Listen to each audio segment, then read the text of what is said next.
নামাজ কলমা তো ছেড়ে দিয়েছো, এর কারণ এটা নয় যে তুমি বেনামাজি। তোমার নামাজ কলমা ছাড়ার কারণ ভিন্ন।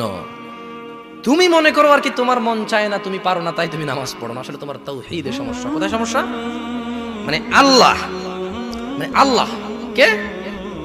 আল্লাহ তিনি যে তোমার হিসাব নিতে সক্ষম এবং তিনি যে তোমার হিসেব নিবে, তুমি এটা পরিপূর্ণভাবে বিশ্বাস করো না, তাহলে তো তুমি নামাজ পড়তে। তুমি মনে করো আর কি তুমি নামাজ পড়ছো না, তুমি গাফেল। এই জন্য তোমাকে বলেছি আল্লাহকে ভয় করতে হবে। ফর এক্সাম্পল, আল্লাহ নামাজ ফরজ করেছে। কে নামাজ ফরজ করেছে? আল্লাহ।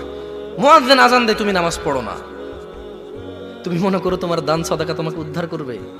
তোমাকে ভুল শিখিয়েছে। আমি মানুষ, ছোট হতে পারি। শোনো, জোর জবরদস্তি করে কিছু কথা আমাকে শুনিয়েও দিতে পারো, এখান থেকে নামিয়েও দিতে পারো। বলছি না তোমরা নামাবা, বাট এটা পারো। তবে মনে রাখবে, কথা যেটা বলে সেটা উল্টাতে পারবে না। কেন পারবে না জানো? কারণ এই কথা উল্টানোর জন্য তোমাকে কথা থাকতে হবে। মনে রাখবে, তোমার দান সাদাকা হিসেবই হবে না। তুমি কি মনে করো হিন্দু লোককে আল্লাহ প্রশ্ন করবে কিয়ামতে, এ হিন্দু, এতগুলা বুতকে পূজা করছিস, ঠিক আছে বল নামাজ কেন পড়িসনি? ও তো মুশরিক। বুঝুনি মনে হয়? এটা স্কুল, এখানে আমি পড়ি না, আমার কি পরীক্ষা হবে?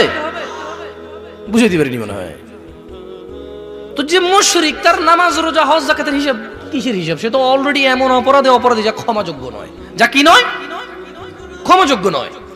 একজন বেনামাজি মানুষ, সে মনে করে নামাজ না পড়া শুধু নামাজ না পড়া, অথচ আল্লাহর নবী, যে একটু আগে বললাম, আল্লাহ বলেছে যদি তোমরা আল্লাহর ভালোবাসা পেতে চাও তাহলে রাসূলের অনুসরণ করো। রাসূল বলছে যে নিশ্চয়ই কাফের এবং মুশরিকের মধ্যে আর আমাদের মধ্যে পার্থক্য হচ্ছে নামাজ। ওই যে তুমি খুঁজে পাও না মুসলমান কিভাবে শিরিক করে, এই যে নামাজ না ছাড়লে শিরিক হয়। দেখো, আমি অনুবাদক, এখানে যারা বুখারী পড়ায়, মুসলিম পড়ায়, তিরমিজি পড়ায়, হাদিস তারা পেয়েছে না। হানাফি, শাফি, মালিকি, হাম্বলি, তিরমিজি, আবু দাউদ নাম দিয়ে তুমি পরিবর্তন করে গোপন করতে পারো, কিন্তু আছে। ফয়সালা তো আল্লাহ করবে যে এভাবে হয় নাকি সিস্টেম, ইসলামকে বিভক্ত করা এবং কিয়ামত দিবসে রাসূলের অনুসরণের বাইরে কোনো অনুসরণের হিসাব নেওয়া হবে কিনা, সেটা তো আল্লাহ ফয়সালা করবে।